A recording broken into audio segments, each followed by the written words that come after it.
The 1971 United States half-dollar history, context, and significance. The half-dollar coin of the United States occupies a unique place in American monetary history.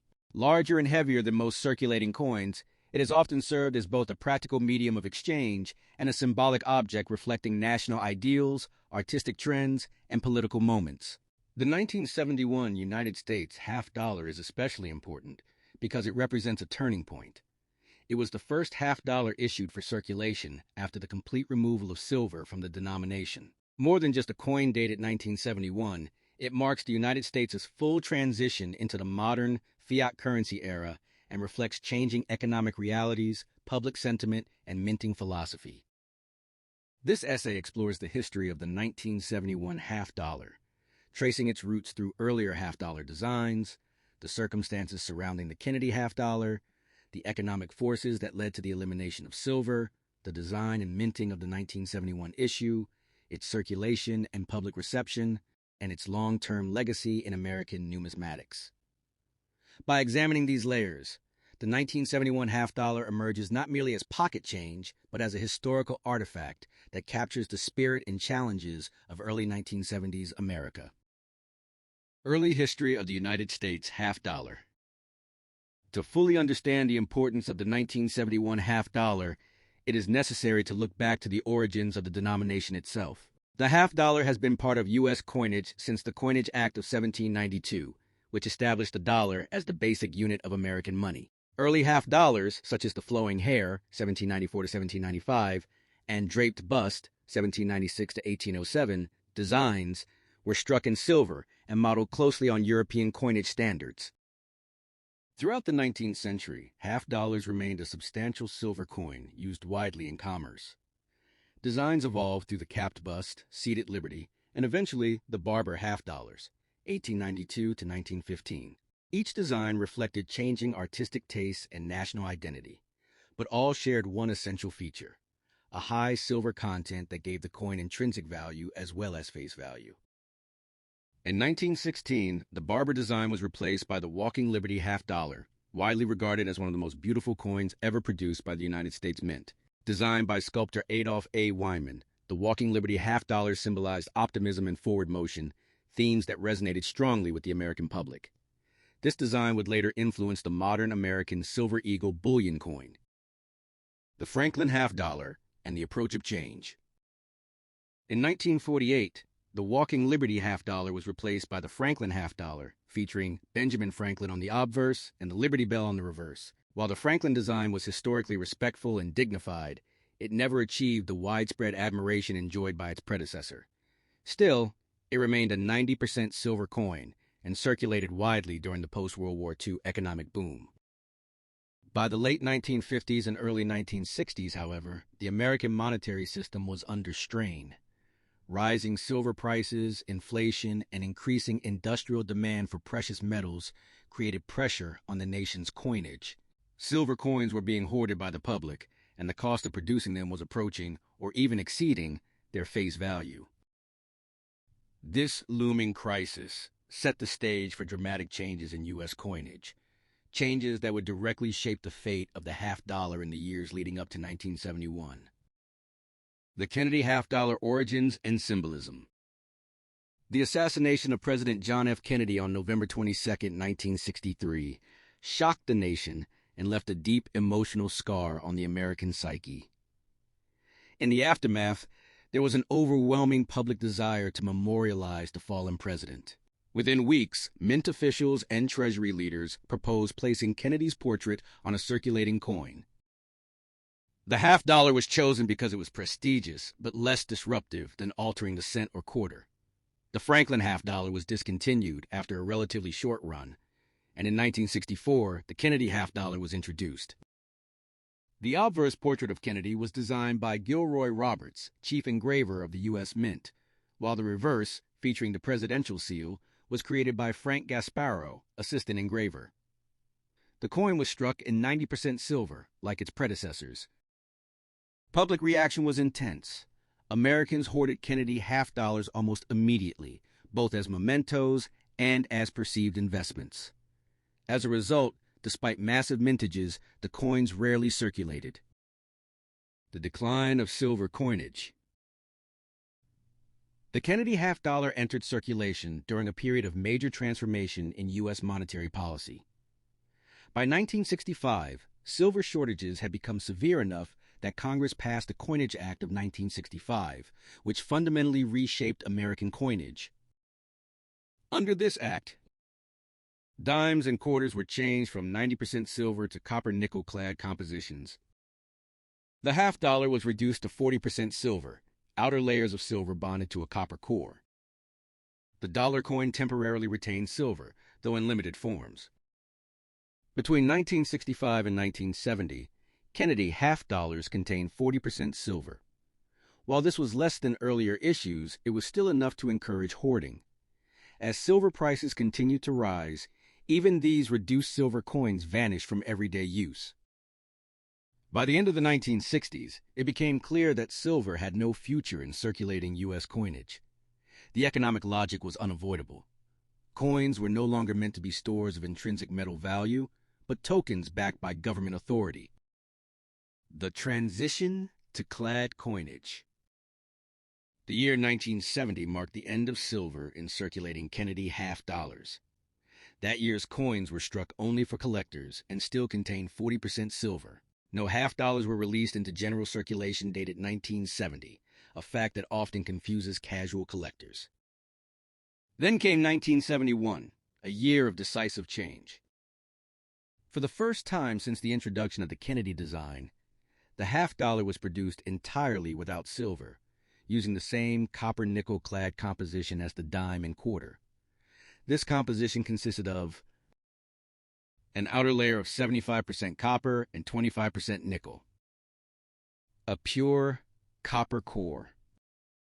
This change made the half-dollar cheaper to produce and removed any incentive to hoard it for metal value. Design of the 1971 half-dollar. Visually, the 1971 Kennedy half-dollar appears almost identical to earlier issues, but subtle differences distinguish it from silver versions. Obverse. Front. A left-facing bust of President John F. Kennedy. The word liberty around the upper rim. The national motto, "In God We Trust." The date, 1971 at the bottom. Reverse. Back. The presidential seal, a heraldic eagle with a shield on its chest. An olive branch and arrows in its talons, symbolizing peace and strength. A ring of stars representing the states.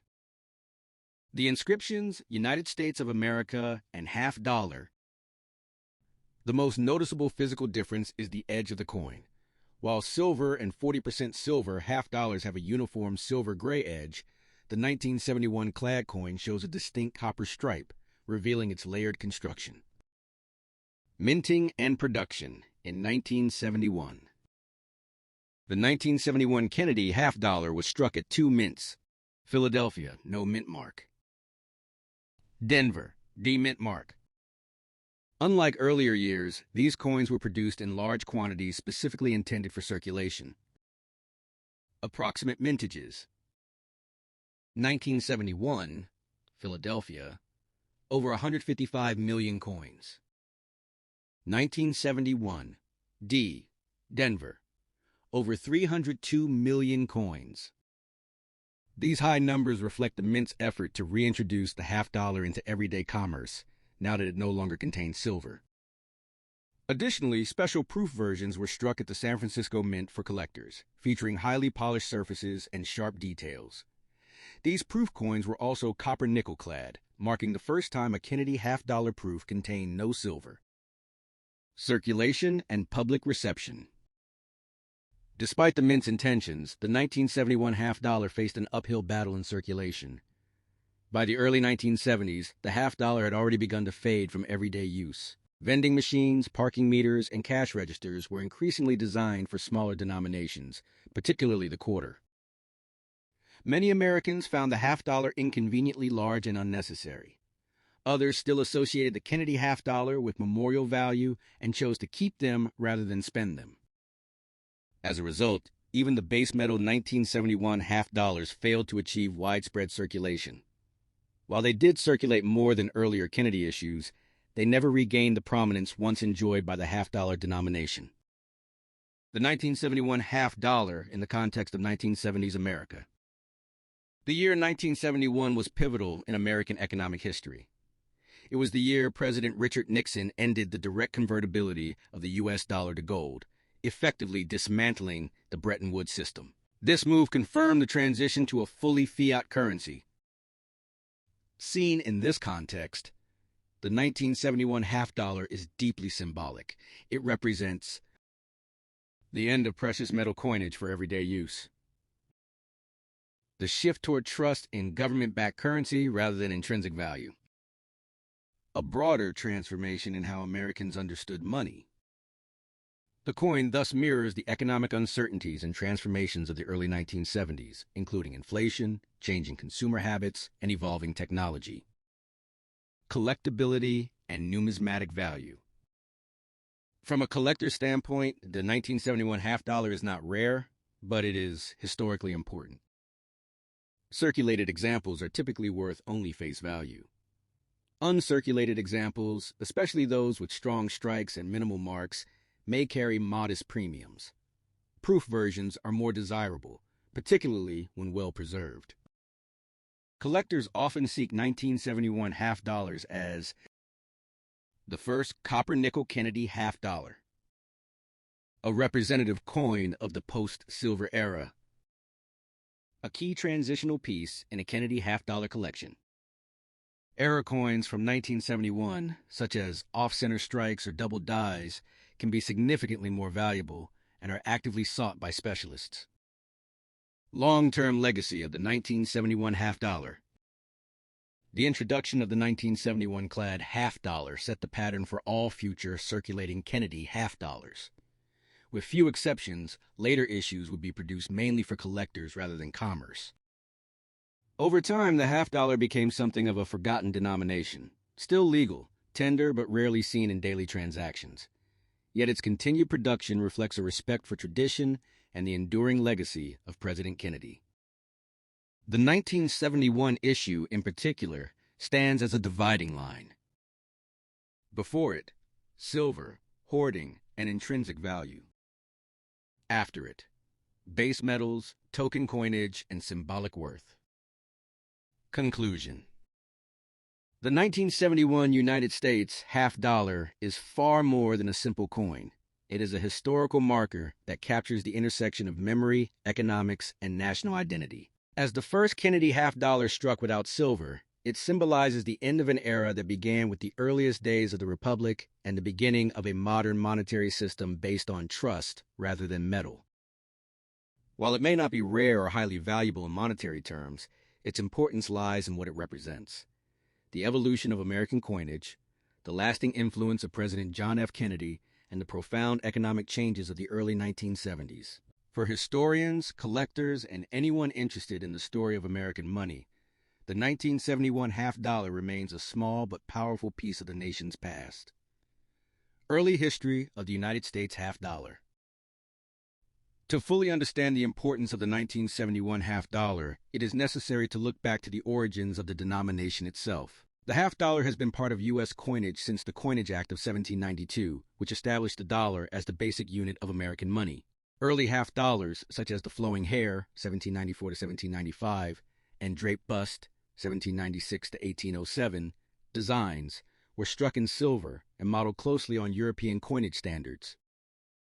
Throughout the 19th century, half-dollars remained a substantial silver coin used widely in commerce. Designs evolved through the capped bust, seated liberty, and eventually the barber half-dollars, 1892 to 1915. Each design reflected changing artistic tastes and national identity, but all shared one essential feature, a high silver content that gave the coin intrinsic value as well as face value. In 1916, the barber design was replaced by the Walking Liberty half-dollar, widely regarded as one of the most beautiful coins ever produced by the United States Mint. Designed by sculptor Adolph A. Wyman, the Walking Liberty half-dollar symbolized optimism and forward motion, themes that resonated strongly with the American public. This design would later influence the modern American Silver Eagle bullion coin.